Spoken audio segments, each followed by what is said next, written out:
Hi guys.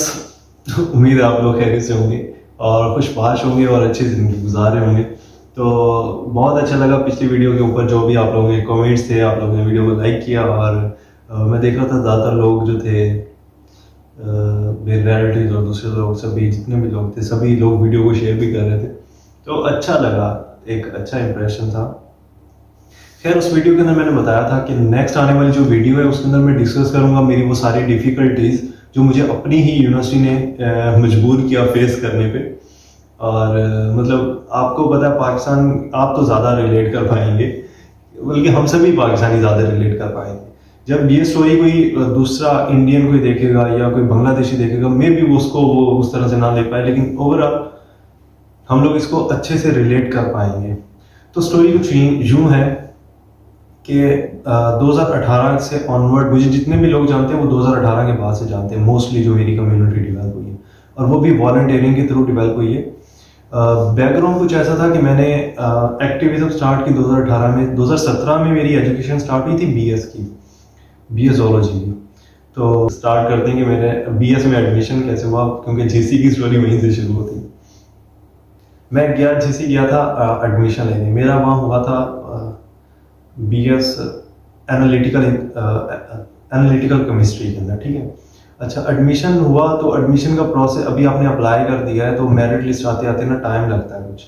तो मैं ऐसे ही गांव के अंदर घूम रहा था, तो मुझे दोस्त ने एक ने बताया कि मेरिट लिस्ट तो लग गई है और तुम्हारा नाम ही नहीं है लिस्ट के अंदर। मैंने जाके चेक किया, मैंने कहा जाता हूँ मैं। वो हफ्ते का दिन था, सैटरडे। तो मैं गया, लिस्ट देखी। अब लिस्ट वहाँ पे एमएससी की लगी हुई थी। मैंने कहा मैंने तो बीएस में अप्लाई किया, तो ये वो। लेकिन उससे ना एक डर जो था ना माइंड में वो बैठ गया कि यार मैंने एक ही यूनिवर्सिटी में अप्लाई किया, अगर यहाँ एडमिशन ना हुआ तो, और एक ही प्रोग्राम में किया था, शायद एक में ही किया था। तो मैंने कहा अगर यहाँ एडमिशन ना हुआ तो मेरा तो साल जाया जाएगा, क्योंकि ये वो वाले दिन थे जब एडमिशन सारी यूनिवर्सिटीज़ के क्लोज हो गए थे। तो मैंने कहा किसी और यूनिवर्सिटी में या किसी और कॉलेज में ट्रायल लाजमी कर लेते हैं। तो उसी दिन मैं गया, एक और कॉलेज में मैंने एडमिशन ले लिया, ठीक है। तो और गलती से मैंने उस कॉलेज की फ़ी भी जमा करवा दी। जब देखा वो, मैं दरअसल जीसी यूनिवर्सिटी की फ़ी थी 27,000 समथिंग पहले सेमेस्टर की उस वक्त 2017 में। तो वो मैं लेके गया था, मैंने फ़ी भी पे कर दी कॉलेज की। वो थोड़ी थी 7-8 हज़ार थी। तो लेकिन मंडे को लिस्ट लगी और मेरा लिस्ट के अंदर नाम आ गया। तो ये एक हम जितने भी छोटे छोटे कॉलेज से आते हैं ना एफएससी करने के बाद, तो हमारा एक एम होता है कि यार जो फेस्टिवल डिवीजन है, मैं उसकी स्पेसिफिकली उसकी बात कर रहा हूँ कि एडमिशन लेंगे तो जीसी यूनिवर्सिटी में लेंगे, इसके अलावा किसी जगह पे एडमिशन लेना, बीएस करना है तो सिर्फ जीसी यूनिवर्सिटी से करना। तो एक तो ये चीज़ थी। तो लेकिन अब जब मैंने देखा कि यार अब जीसी में एडमिशन हो गया है और मैंने कॉलेज की फ़ी भी जमा करवा दी है, तो खैर वो जल्दी जल्दी हुआ जो भी हुआ। तो मैंने फिर कंटिन्यू कॉलेज से ही किया बीएस हुआ अपना, और वो एफिलिएट कॉलेज था जीसी यूनिवर्सिटी का। अब इसके अंदर ना मसले इस तरह से आते हैं, एडमिनिस्ट्रेटिव इश्यूज होते हैं कॉलेज का और फिर यूनिवर्सिटी का, क्योंकि आप डायरेक्ट यूनिवर्सिटी के स्टूडेंट नहीं हो, ठीक है। लेकिन मैंने जो चीज़ें फेस की थी जीसी यूनिवर्सिटी के बाद, जब मेरी डिग्री कंप्लीट हो गई थी, तो उसके अंदर ऐसा कोई सही नहीं था कि आप कॉलेज के स्टूडेंट हो तो आपको अलग से ट्रीट वो कर रहे हैं, या डायरेक्ट स्टूडेंट जो हैं उनको कुछ ज़्यादा फैसिलिटीज़ दे रहे हैं। तो लोग सभी जलीली हो रहे थे, चाहे आप कॉलेज से हो, चाहे आप उनका एफिलिएट कैंपस किसी दूसरे सिटी में है वहाँ से हो, या आप अपने जीसी के अपने स्टूडेंट हो, ठीक है। तो आपकी किस्मत में जलालत लिखी जा चुकी है, ठीक है। कोई कम जलील होगा, कोई ज़्यादा जलील होगा, बस ये है लेवल है एक। तो बस ये चीज़ें होती हैं। अब जलालत शुरू कैसे हुई मेरी, ये जो इटली को लेके, ठीक है ना। अब हुआ ऐसे कि मैंने इटली में अप्लाई किया हुआ था, मैंने एक ही यूनिवर्सिटी में अप्लाई किया था क्लियरली, ठीक है ना, कोई इसमें दो राय नहीं, एक ही यूनिवर्सिटी में अप्लाई किया था। और डेढ़ माह जब गुजर गया ना, तो मुझे फिर एक मेल आ गई कि आपका प्री सिलेक्शन आपकी हो गई है और आपको फलां डेट को आपका इंटरव्यू होगा। तो देन मैंने इसको सीरियस लिया, मैंने कहा यार ये क्या चीज़ है और ये वो। तो मैंने इंटरव्यू की तैयारी करना शुरू कर दी। और जब लिस्ट आई थी, अच्छा ये जो जहाँ मैंने अप्लाई किया था इटली के अंदर, यहाँ पे 4 सीट्स थी, 4 सीट्स थी इंटरनेशनल स्टूडेंट्स के लिए स्कॉलरशिप की, मेरिट बेस्ड स्कॉलरशिप। इटली के अंदर ना 2 तरह की स्कॉलरशिप होते हैं, मेरिट बेस्ड होते हैं और रीजनल होते हैं। रीजनल को कोई घास नहीं डालता, यकीन माने। इटालियन एम्बेसी में अगर पता चल गया ना आप रीजनल स्कॉलरशिप को फॉलो कर रहे हैं, वो आपको वीज़ा आपका सीधा रिजेक्ट करते हैं। और मेरिट बेस के ऊपर आपको असिस्टेंस मिलती है कि इनको मेरिट बेस स्कॉलरशिप मिला हुआ है, तो सारा प्रोसेस जल्दी जल्दी होता है। और मेरी यूनिवर्सिटी का तो वैसे भी सीन था कि वो, खैर इसके ऊपर भी अलग से हम बात करेंगे कि इटली के अंदर ना इटालियन एम्बेसी पाकिस्तान में सिर्फ एक ही दफ़ा अपॉइंटमेंट मिल देती है। मुझे 3 अपॉइंटमेंट्स मिली, वो अलग स्टोरी है कि कैसे मिली। और वो भी हमारा जो गुरु साहब जीसी यूनिवर्सिटी वाले जो हैं, इनकी मेहरबानियाँ थी कि इन्होंने जलील इतना कर दिया कि 3 अपॉइंटमेंट्स की ज़रूरत पड़ी, नहीं तो एक में ही काम हो जाता था। खैर अब स्टोरी शुरू करते हैं। स्टोरी ऐसी है कि इंटरव्यू से पहले जो लिस्ट आई उसके अंदर मैं तीसरे नंबर पे था, 4 लोगों को स्कॉलरशिप मिलना था। तो इंटरव्यू जैसा था, नॉर्मली जैसे होते हैं इंटरव्यूज वैसा ही इंटरव्यू था, बेसिक सा कोई, और क्वेश्चन जो थे फील्ड से रेलिवेंट वो भी थे 3-4, और जर्नल क्वेश्चन जो होते हैं ना वो ज़्यादा थे 5-6, मतलब 10 से 15 मिनट का इंटरव्यू था ओवरऑल हम देखें तो। वो इंटरव्यू की भी अलग स्टोरी है कि मैंने इंटरव्यू दिया कैसे, वो भी मैं डिस्कस करूंगा, डिस्क्लोज करूंगा एक तरह से। क्योंकि मैं तब इस्लामाबाद में था और वहाँ पे इतनी एक्सेसरीज नहीं थी कि इंटरव्यू के अंदर आप, मतलब एक प्रॉपर स्पेस नहीं था मेरे पास। खैर उसको मैंने मैनेज किया किस तरह से कि हम बताऊंगा किसी दिन। अच्छा, जब मेरी इंटरव्यू हुआ, इंटरव्यू के भी मार्क्स काउंट हुआ और मैं तीसरे से दूसरे नंबर पे आ गया, और 4 लोग जो जिनको स्कॉलरशिप मिलनी थी उनमें मैं दूसरे नंबर पे था, स्कॉलरशिप भी मिल गई। 3 अगस्त को आई थिंक वो सिलेक्शन हो गई थी। उसके बाद क्या हुआ कि उन्होंने हम यहाँ का जो वेलकम ऑफिसर यूनिवर्सिटी का, उसके साथ एक मीटिंग की, हम सभी जो जितने लोग सिलेक्ट हुए थे, और इन्होंने बोला कि आपको अपॉइंटमेंट भी मिल जाएंगी, सारा कुछ हो जाएगा, आप अपने डॉक्यूमेंट्स जो थे ना वीज़ा प्रोसेस के लिए वो रेडी कर लें। अब मुझे तो यही था कि डिग्री नहीं थी मेरे पास। असल जो इशू था ना जिसके साथ, वो डिग्री का था। अब पूरी दुनिया में आपने जहाँ जिस भी कंट्री से डिग्री की है ना, आप जैसे ही ग्रेजुएट हुए हो उसी दिन आपको आपका ट्रांसक्रिप्ट भी मिल जाता है, आपकी डिग्री भी मिल जाती है। अब जीसी यूनिवर्सिटी के अंदर क्या था मसला कि हमें ट्रांसक्रिप्ट तो मिल गया था, और ट्रांसक्रिप्ट भी लेट मिला था, वो भी मतलब इतना लेट नहीं मिला था, 1-2 भी लेट हुआ था। तो खैर, लेकिन 1 साल हो गया था, पूरा 1 साल हो गया था, हमें डिग्री नहीं मिली थी। तो अब मैंने क्या किया, मैंने कहा डिग्री के बगैर काम हो जाएगा, मुझे जहाँ तक मुझे जो लग रहा था। तो मैंने फिर रिलैक्स किया, मैंने कहा डिग्री को अवॉइड करते हैं। डिग्री जलालत ही है कि आप जाओ जीसी के चक्कर लगाओ बार बार, फिर डिग्री मिले ना मिले वो अलग बात। तो पहली जब मुझे अपॉइंटमेंट मिली 3 अक्टूबर की मुझे मिली थी, तो उसके अंदर क्या हुआ, डिग्री नहीं थी मेरे पास। मुझे अपॉइंटमेंट मिलने से 2 वीक पहले पता चला कि डिग्री नहीं होगी तो आपके डॉक्यूमेंट्स वीज़ा प्रोसेस के लिए एम्बेसी एक्सेप्ट नहीं करेगी और इशू बनेगा फिर। तो अब मैंने फिर जीसी में कांटेक्ट किया, मैंने कहा मैं डिग्री लेनी है और ये वो। अब क्या था, मैंने अपने प्रोफेसर जो थे हमारे कॉलेज के, और ये कॉलेज के एडमिनिस्ट्रेशन से उनसे रब्ता किया डिग्री के लिए, तो सारों के हाथ खड़े थे। सीधी जो बात है, सारों के हाथ खड़े, तो उन्होंने कहा जी हमें कोई नहीं पता। यानी अगर आप देखो, एक कॉलेज है जो एफिलिएट है एक यूनिवर्सिटी के साथ, और गवर्नमेंट कॉलेज है, मैं प्राइवेट जो कॉलेज एफिलिएट उनकी नहीं बात कर रहा, यानी गवर्नमेंट का इदारा है, गवर्नमेंट के दूसरे इदारे के साथ एफिलिएटेड है, उसकी डिग्री लेके देगा आपको, और वो कह रहा है कि जी हमें नहीं पता, आप खुद जाके देखो, मिल जाए तो ठीक है, ना मिले तो हमें कोई सरोकार नहीं है, ठीक है ना। तो और ये एग्जैक्ट वर्डिंग है, मैं नेम नहीं लेना चाहूँगा उनका, लेकिन ये एग्जैक्ट वर्डिंग। और मोस्टली जो लोग थे ना, उन्होंने तो जवाब ही नहीं दिया था, ठीक है। हमारे एक एचओडी थे, ठीक है, जवेद इकबाल सदीकी साहब, उन्होंने काफ़ी ज़्यादा मुझे वो इंकरेज किया इस हवाले से कि आप जाओ और जीसी के अंदर फिर ये करो, एप्लीकेशन फाइल करो, और उन्होंने मुझे गाइड किया इस हवाले से। और फिर वेलकम ऑफिस में मैम राबिया थी, उन्होंने बहुत सपोर्ट किया। लेकिन दूसरे जो लोग थे, या तो उनका कोई रिस्पॉन्स, 0 रिस्पॉन्स था, यानी उनका कोई जवाब नहीं आ रहा, यानी मैसेज सीन कर लिया, और 2-3 दिन बाद जब मैंने कॉल की तो ठीक है जी क्या कहें हम आपको, जाओ और करो, ठीक है। मतलब आपकी बैक एंड पे कोई नहीं है, ठीक है ना। आप यूनिवर्सिटी के स्टूडेंट हो या कॉलेज के स्टूडेंट हो, ये भूल जाएंगे आपकी बैक एंड पे कोई खड़ा है। हाँ, वैसे कोई आपकी सपोर्ट कर दे, कोई टीचर या कोई कुलीग या कोई एडमिनिस्ट्रेशन का बंदा, तो वो अपनी जगह है। खैर मैं फिर जीसी यूनिवर्सिटी गया तो पता चला जी इसकी एक तो एप्लीकेशन लिखनी है, और वो सारा कुछ जब हो गया तो उन्होंने कहा जी फी सबमिट करवाओ अर्जेंट के लिए। अब मैं अर्जेंट के लिए फी सबमिट, वो कह रहे फी नहीं सबमिट होगी, यानी अर्जेंट के लिए 10,000 उन्होंने फी रखी हुई है जीसी यूनिवर्सिटी ने, और अगर आपको अर्जेंट डिग्री चाहिए और उसके लिए आप फीस सबमिट करवाने के लिए तैयार हो, आप ले आए हो 10,000 की, लो 10,000 ले लो, मुझे डिग्री अर्जेंट दो, तो तब भी वो आपकी एप्लीकेशन नहीं लेंगे। कोई सर पैर ही नहीं है इस बात का, ठीक है ना। अब उसके लिए आप जाओ, कंट्रोलर एग्जामिनर का जो पीए है वो साइन करे कि इस बंदे को अर्जेंट डिग्री चाहिए, तो काइंडली इस बंदे से आप फी ले लें 10,000 और इसे डिग्री इशू कर दें। वो ये लिख के देगा ऊपर, और उस बंदे ने मुझे 2 से 3 घंटे उसने वेट करवाई ये लाइन लिखने के लिए। और वो बंदा कहीं पीए जो है हमारे कंट्रोलर, जीसी यूनिवर्सिटी का कंट्रोलर जो उसका पीए, उसको वो कहीं कॉल पे था। और अच्छा जी, ये जो हो गया, खैर अब उसने साइन भी कर दिया, मुझे वो डिपॉजिट स्लिप दे दी, जो था जीसी यूनिवर्सिटी वाले, उन्होंने डिपॉजिट स्लिप दी, जाके फी पे कर दी। मैंने फी पे कर दी 10,000, वापस आया मैं, वो अब फाइल जमा हो गई। तो अब जमा होगी तो मुझे तो अर्जेंट चाहिए थी।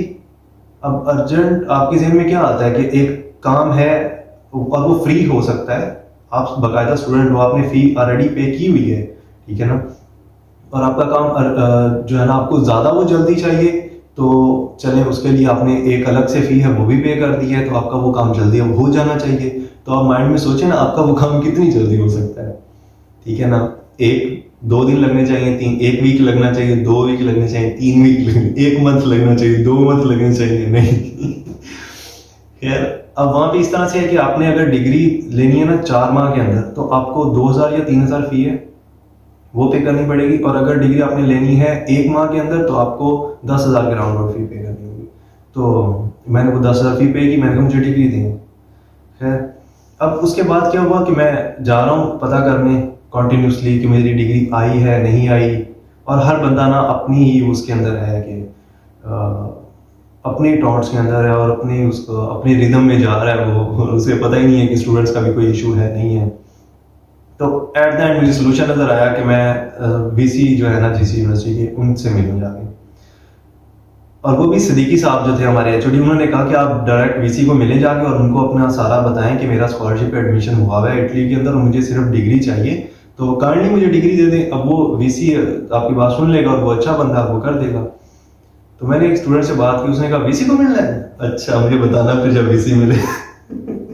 खैर अब मुझे तो ये सीन का नहीं पता था, मैं गया वीसी ऑफिस गया, उन्होंने बिठा दिया वेटिंग एरिया में, और वीसी का जो पीए था उन्होंने फिर उस पीए ही मिला, वीसी ने क्या मिलना था, पीए साहब को बताया कि जी ये सीन है और मुझे डिग्री चाहिए। उन्होंने कहा फी आपने, मैंने कहा जी फी सबमिट कर दी। कहते क्यों कर दी फी सबमिट, फी नहीं सबमिट करनी थी। मैंने कहा क्या, कहते आपने फी सबमिट नहीं करनी थी, आपको डिग्री वैसे ही मिल जानी थी। मैंने कहा भाई 10,000 आपको दे दिया है, 10,000 और ले लो लेकिन डिग्री दे दो, ठीक है। जाहिर सी बात है मेरे करियर का सवाल है, एक जगह एडमिशन हुआ है, स्कॉलरशिप अगली यूनिवर्सिटी ने आपको दे दी, और वीजा प्रोसेस उन्होंने वो कर दिया, ईच एंड एवरीथिंग वो करेंगे, गाइड कर रहे हैं 1 बाय 1, असिस्टेंस दे रहे हैं हर स्टेप के ऊपर, लेकिन मेरी अपनी यूनिवर्सिटी वो ये कर रही है। अच्छा जी, हुआ क्या कि उन्होंने कहा आपने फी नहीं थी पे करनी, आपको डिग्री ऐसे ही हमने दे देनी थी। मैंने कहा वाह क्या बात है, लेकिन मैंने तो अब फी पे कर दी, तो मुझे अब दे दो डिग्री। कहते नहीं नहीं अब नहीं मिल सकती, दरअसल हमारा कंट्रोलर जो है ना वो है नहीं। मैंने कहा कंट्रोलर नहीं है लेकिन कंट्रोलर का पीए है। मैंने कहा ये क्या हो गया।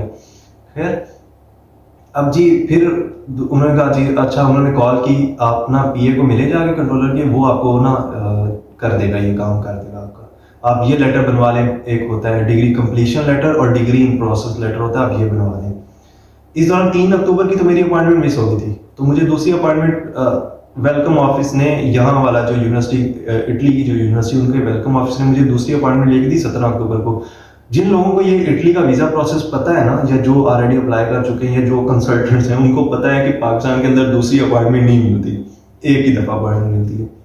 खैर इस यूनिवर्सिटी ने मुझे दूसरी अपॉइंटमेंट लेके दी 17 अक्टूबर को, हाँ 17 अक्टूबर को, और उन्होंने कहा कि मेरी यूनिवर्सिटी ने कहा कि आप इस तरह से करें, डिग्री आपको 17 से पहले नहीं मिलेगी, आप ये लेटर बनवा लें, वो बनवा लें। अब इटालियन एम्बेसी में ना आपको ट्रांसलेशन, इटालियन में ट्रांसलेशन भी देनी होती है। मैंने वो डॉक्यूमेंट लिया, वो इधर उधर से वेरीफाई करवाने के बाद उसकी ट्रांसलेशन करवा ली, ट्रांसलेशन करवा के मैं जैरी ऑफिस गया अपॉइंटमेंट वाले दिन, ठीक है। और जैरी ऑफिस ने कहा कि भाई ये क्या ले आए हो, डिग्री चाहिए, डिग्री वगैरह नहीं होगा।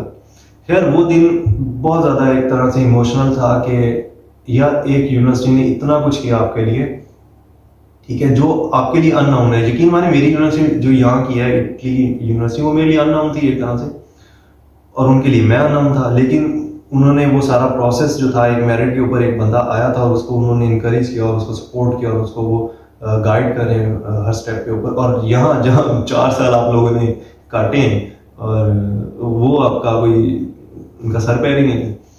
खैर वो काफ़ी इमोशनल दिन था 17 अक्टूबर वाला मेरे लिए। और जिस तरह मैं फिर इस्लामाबाद से वापस फैसलाबाद आ रहा था घर, और मुझे पता है वो दिन मैंने वो किस तरह से गुजारा। खैर उसके बाद क्या हुआ, मैंने कहा जब डिग्री मिलेगी तब इनको बोलूँगा मुझे अपॉइंटमेंट लेके दें।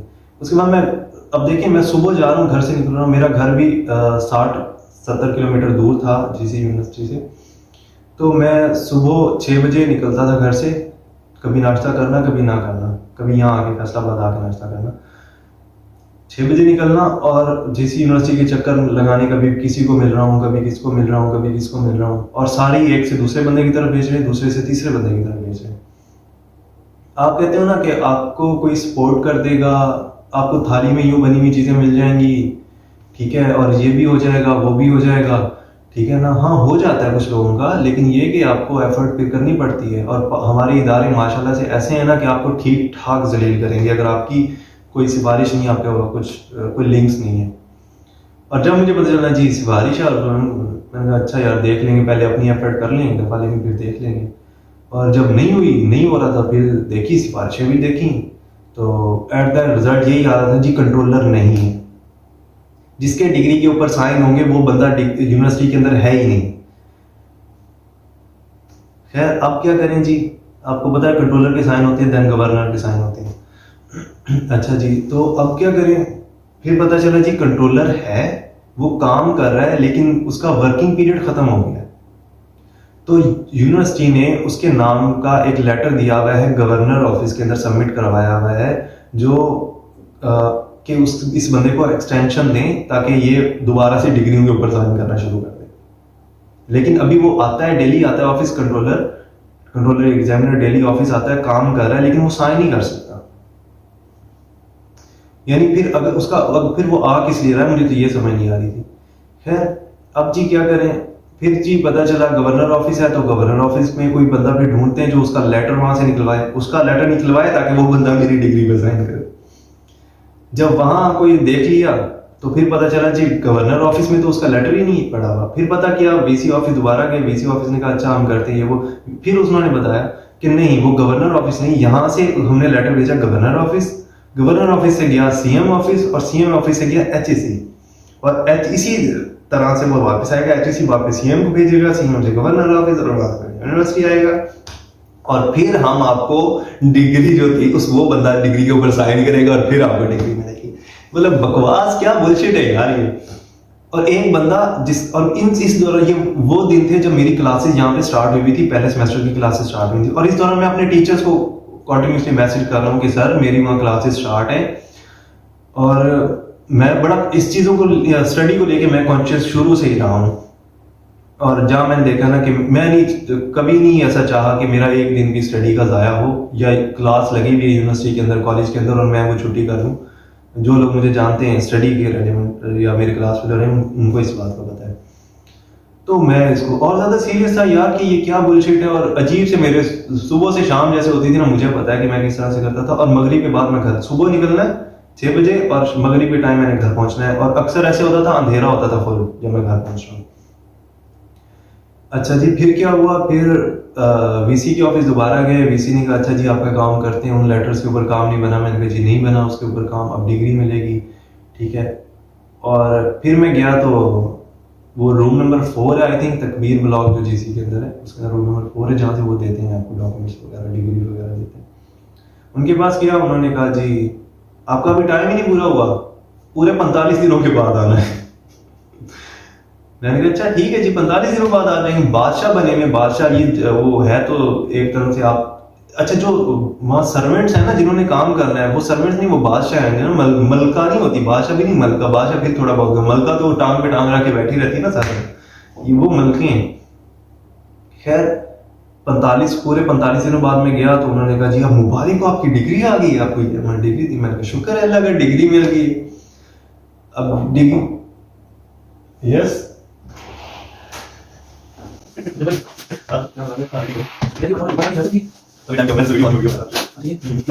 अच्छा नहीं मेरा इशू बहुत ज्यादा हो गया मेरी भी किसी ने दोस्त शेयर करना तो नहीं तो क्रेडिट जब मुझे चलेगा तो चलेगा वो दोबारा क्रेडिट हो गई दोबारा क्रेडिट अच्छा ये भी कोई और नंबर चाहिए हां हो जाती है वो मैंने जाती है उसी लोकेशन पे बताना है तो आप बस नहीं उसको समझ नहीं है मेरा से आधे घंटे बाद है आज वैसे इवेंट कभी शुरू हो गया तो अब आगे जाएगा हां चलिए आपको यहां से पकड़ने जाएगी पकड़ने आपको करना है सो अभी लेकिन मिलती है बस में वैसे अगर नहीं तो पकड़ने आपको करना है अच्छा कैसे वहां पे जाने वाली चीज आप बस और वो डॉक्टर ने वो मैं आपको कोशिश करेंगे वो जस्ट भी आपको क्या नहीं और वो नहीं जोड़ता हां ये उसमें हां जल्दी कर ठीक है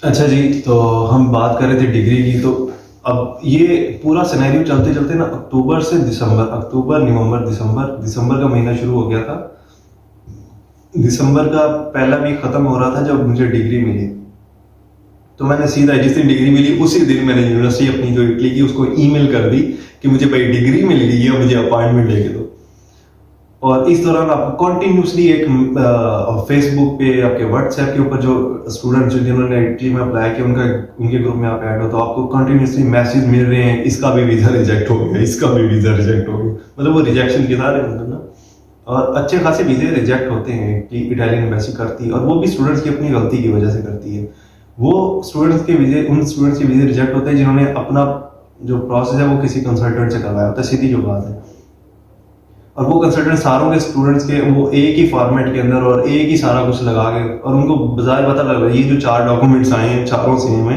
और चारों के अंदर एक ही वो चीज़ें लिखी हुई हैं तो वो उनको फेक ही लगेंगे एक तरह से ये खुद ये बात इटालियन एम्बेसी का इटालियन एम्बेसडर जो इंडिया में था ना उसने अपने इंटरव्यू में ये बात की थी ये मैं कोई खुद से बात नहीं कर रहा खैर तो ये एक बड़ी वजह है स्टूडेंट के वीजे रिजेक्ट होने की खैर अब मुझे डिग्री मिल गई तो मैंने इनको ईमेल की मैंने कहा मुझे इस तरह से चाहिए और वो अब क्या था वेलकम ऑफिस के अंदर हमें इन्होंने एक पर्सन दिया हुआ था वेलकम ऑफिस का वो इंचार्ज बोलेंगे जिस तरह भी जो डील करता है सभी इंटरनेशनल स्टूडेंट्स को अब वो उस दौरान ना छुट्टी के ऊपर था वो मेरे 12 दिसंबर को समथिंग आया है तो फिर मैंने उसे कॉन्टेक्ट मेल उसकी मेरी उसको गई हुई थी तो उसने फिर 12 को आते अच्छा वो हफ्ता एक बार छुट्टी थी 13 को आई थिंक 12 या 13 को उसने मुझे फिर ईमेल की कि मैंने एम्बेसी को ईमेल कर दी है आपका लिख के ठीक है ना तो आपको अपॉइंटमेंट अब मिल जाएगी तो ये भी बहुत बहुत बड़ी मैं समझता हूँ कि इससे बड़ी आपके लिए कोई फेवर नहीं है आपको दूसरी अपॉइंटमेंट लेके देना फिर आपको तीसरी भी अपॉइंटमेंट लेके देना तो 19 दिसंबर की मुझे तीसरी अपॉइंटमेंट मिली और मैं अपॉइंटमेंट जाहिर बात है खुशी तो होती है ना कि यार अब मिल गई अपॉइंटमेंट 19 दिसंबर को मैं गया वहाँ एक दोस्त थे पीएचडी के लिए आए हुए थे बहुत अच्छे दोस्त हैं सच नाइस गाय असजद वो भी थे पीएचडी के वो सेम हमारी सेम यूनिवर्सिटी थी तो उनके भी डॉक्यूमेंट सबमिट हो गए मेरे भी डॉक्यूमेंट सबमिट हो गए और अभी 19 दिसंबर के बाद जनवरी शुरू हो गया 27 जनवरी को मुझे ईमेल आ गई कॉल आ गई कि आपके डॉक्यूमेंट्स आ गए जेरी ऑफिस आप आगे कलेक्ट कर लें यानी आप यकीन करें एक माह के अंदर प्रोसेस हो गया वीज़ा और डीओवी दोनों मुझे दोनों मिले वीज़ा और डीओवी के लिए भी एप्लीकेशन दी थी डीओवी कहते हैं डेक्लोरेशन ऑफ वैल्यू जो आपकी पाकिस्तान के अंदर जो आपकी एजुकेशन है 16 ईयर एजुकेशन है उसका एक इक्विवेलेंस देते हैं यहाँ इटली के एजुकेशन लेवल के अकॉर्डिंग आई थिंक उसको डीओवी बोलते हैं आप डीओवी एम्बेसी से भी ले सकते हो सीमिया एक है गवर्नमेंट की आई थिंक एक पार्ट है एक ऑर्गेनाइजेशन है शायद वो भी आप लेकिन वो चार्ज करती है $125 आई थिंक कंफर्म नहीं मुझे पता सीमिया से नहीं मैंने इधर से लिया था जो स्टूडेंट्स कराची से या दूसरी रीजन से होते हैं वो फिर सीमिया से लेते हैं डीओवी जो पंजाब से और केपीके से होते हैं ये इस्लामाबाद एम्बेसी से लेते हैं तो डीओवी और वीज़ा मुझे एक माह के अंदर मिल गया था 1 माह और 10 दिन और 9 दिन 9 और 10 दिन ठीक है और जो पीएचडी वाला स्टूडेंट था अर्शद भाई उनको भी वीज़ा मिल गया था मेरे जो सभी दूसरे कोलीग्स थे उनको भी वीज़ा मिल गया था तो हम लोग साथ ही आगे थे पीएचडी वाले हमारी अकोमोडेशन यूनिवर्सिटी ने दी थी प्रोवाइड की थी पीएचडी वाले जो थे उनको स्टाइपेंड दिया था €1300 पर मंथ का तो उनको अकोमोडेशन ही मिली थी तो उन्होंने अकोमोडेशन अपनी फाइनल करके फिर आना था अभी वो आ रहे हैं कल इंशाल्लाह वो यहाँ पहुँच जाएंगे